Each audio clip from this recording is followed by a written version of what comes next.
Hey everyone, it's Pat McGillicuddy here, and my topic is narrative criticism in the New Testament. Enjoyed reading about this approach and challenged and stretched my own views and how I've approached the Bible. The first thing when you think of narrative, and sometimes called literary criticism, is that it is part of reading the Bible like literature. Maybe going back to the way we all first read the Bible and learned the Bible as children, through Sunday school stories, through children's books about the Bible. And so I have just the idea of literature, the way that literary critics have been analyzing literature for hundreds of years. Now this approach is going to be and is now applied to the scriptures itself, the narratives in the Bible. And most of us think of the scriptures in partitions or sections. We learn one story here, one verse there, and this approach is trying to look at it more as a whole, unified, a panoramic picture of the whole, specifically of the narrative story. So Gospels and Acts specifically, see that in a second, but that idea, so Grant Osborne here, this quote, most of us have grown up with the Gospels or Old Testament history as isolated stories, not looking at how they build on each other, not looking at the plot, not looking at the whole of maybe Mark's Gospel or John's Gospel or something like that. And so I just have the picture here of Jesus and Peter here walking on water, and we've all heard that story, that sermon preached or taught, and just thinking about that story in itself and what it might mean literally wise, as the narrative story. What's the purpose? What is it trying to convey to us, and then how is it trying to convey? That seems to be kind of the pattern of narrative criticism, those two questions. What is being taught, the meaning, and then how is it being taught? Those two questions there seem to be key. So definitions of narrative criticism, just put a couple things down here.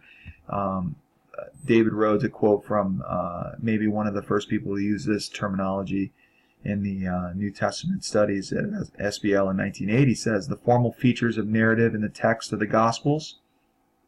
So you just think about that sentence right there. It's the narrative features, and it's focusing on the Gospels there. See down at the end, it's Gospels and Acts, typically in the New Testament. But it's those features, and you guys know probably from literature classes what you're talking about there, whether it's climax and characters and settings and all that kind of stuff. And so he says there are features which include aspects of the story world of the narrative and the rhetorical techniques employed to tell the story. So what kind of rhetoric is used? Do we have irony? Do we have symbolism? Do we have just all kinds of things that can be used to tell that story? And then aspects of the story world too. Could be setting and things like that. Osborne, one of the texts that I used is narrative criticism is that biblical narrative is art or poetry, thus centering on the literary artistry of the author. So again, this is one of the ones that maybe challenged or stretched me a little bit. Art, poetry, not in my wheelhouse.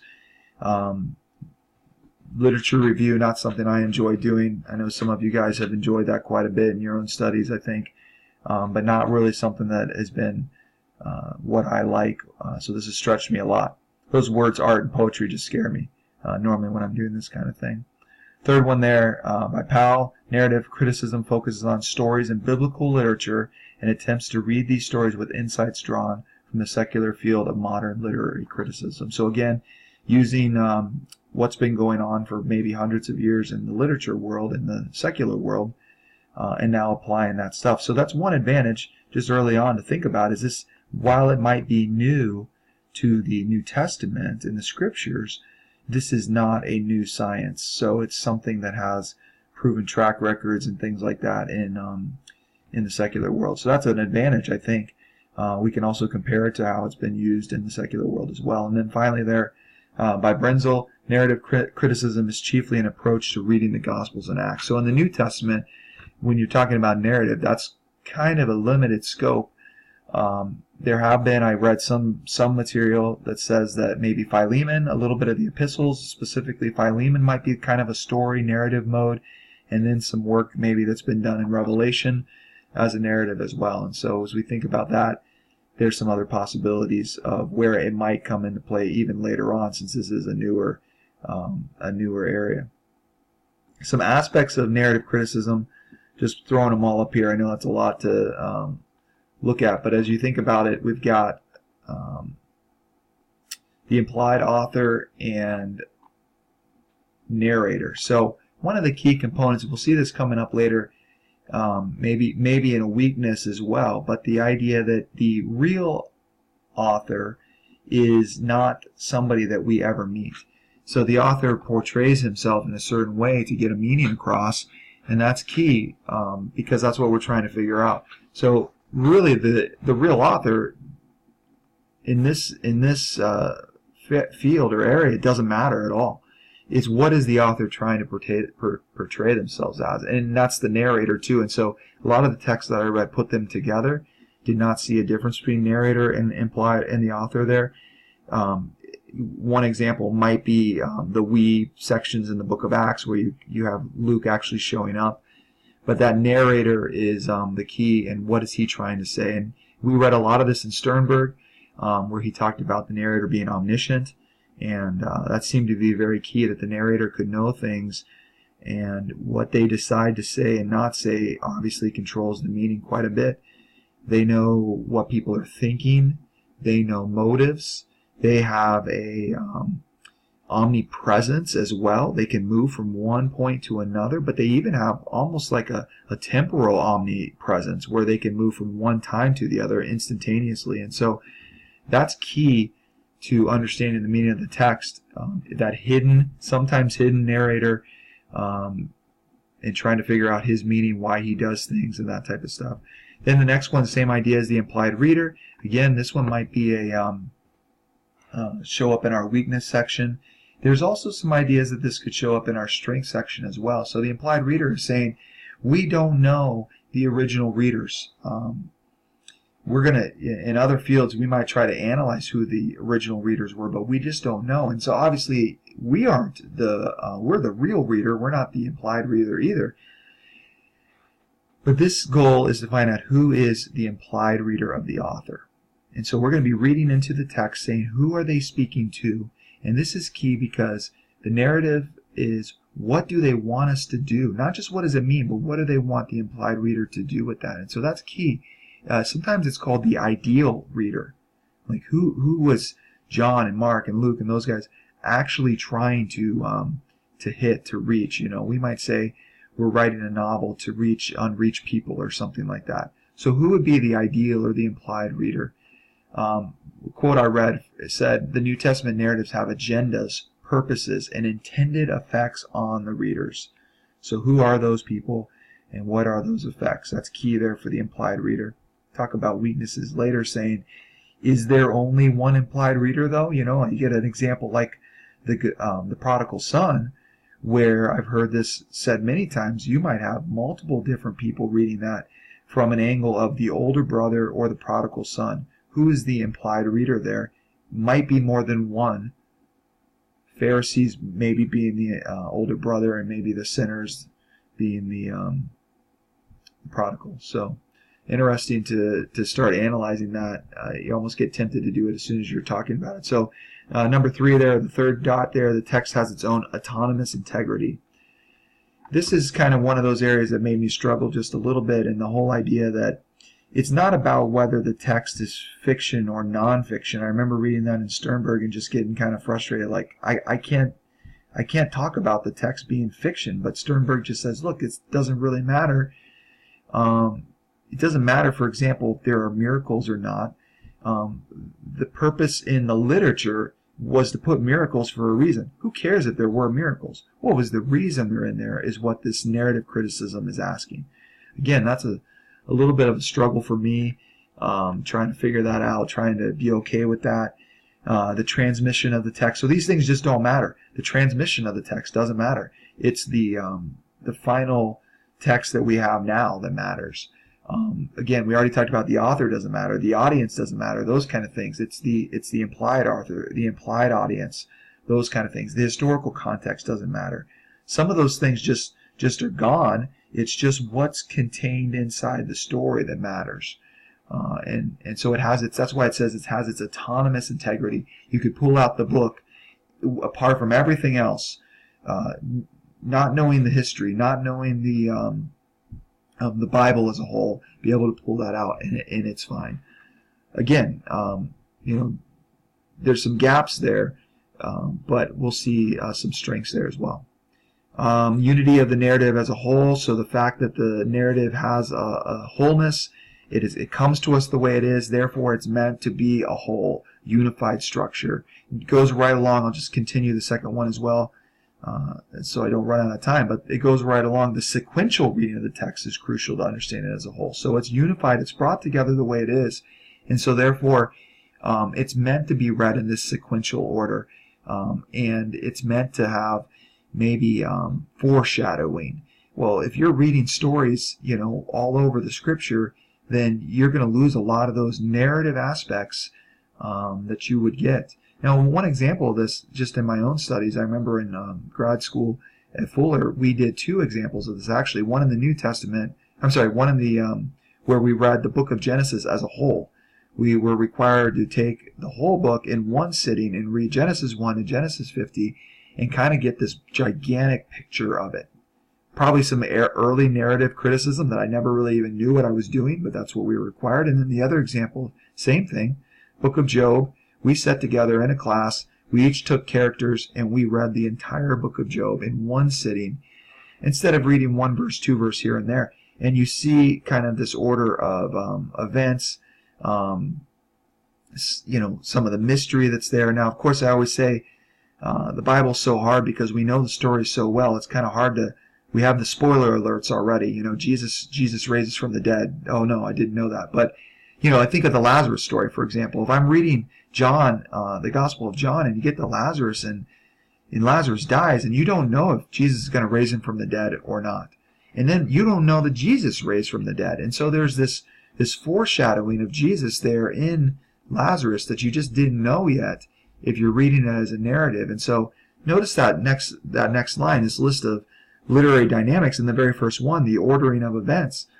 That's key there. The duration and frequency of events.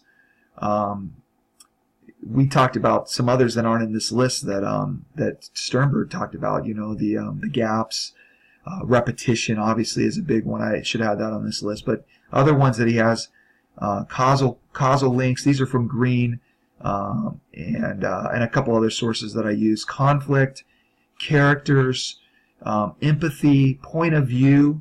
The setting, obviously, symbolism, irony, intertextuality. So, of course, that's going to be key, is that the use of the same thing inside the own text and actually referring to other things that have happened in the text. Structural patterns, which is another form of criticism, structural criticism, which narrative criticism uses pretty heavily. And we've talked about this in Old Testament class, the idea of chiasms and different things that can really control the story narratively. Point of view, seems like I put that twice for some reason. And then plot and the conclusion, what's the final, how does it end? Does it end in a mystery, or how does that story end? So those are all key things that you're going to be looking for in the text. Some strengths and weaknesses. I just wanted to start out with this because I think this is both a strength and a weakness. Almost every text I read said narrative criticism should not be done without other forms. So it's a piece of the puzzle. It's not the answer. So two examples. One here in Green said narrative criticism is best understood as one key among several that are available to biblical interpreters. And then from Osborne he says, I really like this, very strong, narrative criticism should never be done by itself. So there's a little warning there from Osborne. So strength, studying the scriptures as narrative story seems refreshing, seems to be the way it was meant to be, kind of brings you back to your childhood. You're not pulling out all your grammars and your syntax, your backgrounds, your word text, all these things like that. You're just reading the scripture stories the way they were meant to be read. there's just some refreshingness to that. Maybe the way they were originally read, just as a story, and not with all this critical analysis that we do today. I think the strength, too, is that it's a piece. So if it's done well with all these other pieces, that's going to be a strength to it as well. So a couple I put complaint, not necessarily strength, and then some weaknesses. Sorry. Complaint, the disconnection with historical events. Of course, if it's part of the puzzle, you're going to do other analysis that checks the historical events and does all that kind of stuff. This is not meant to be that way. It's meant to be read as a story and not to worry about the historical events. A weakness, narrative criticism focuses on the unity of each narrative, therefore it ignores the whole canon as a whole, or maybe the whole New Testament or the Old Testament as a whole. So it might miss some of the bigger, even bigger narrative themes of the Bible. And then another weakness there is the whole idea of the implied reader, implying that might be only one possible view. I already mentioned that, so I won't go too into detail of the example of the prodigal son, but understand the scriptures might be hitting people at all levels, all different spiritual walks, different stages of life, all kinds of things like that. One example real quick, the story of the Good Samaritan. I really enjoyed reading a couple different analyses of this. I'm not going to read the whole thing. You can look at it right there, but a couple things real quick. Number one, characters. So you have a bunch of characters in this story, and many are just kind of bystanders. They kind of just fill a role. You've got the innkeeper, for example, even the group of robbers, again, this unnamed, unnumbered group of robbers, and even the man himself who's beaten.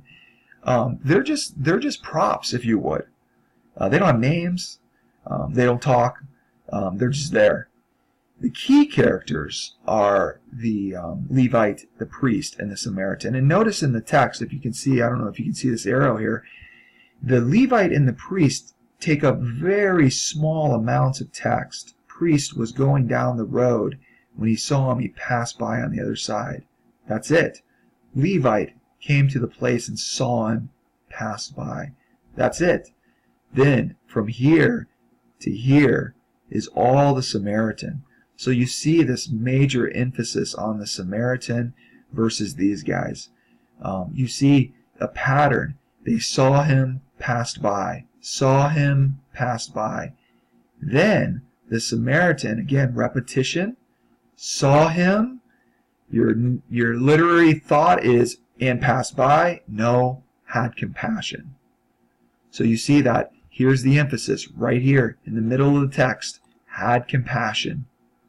Again, narrative trick. You've got a little chiasm, a little build up, build down type of idea.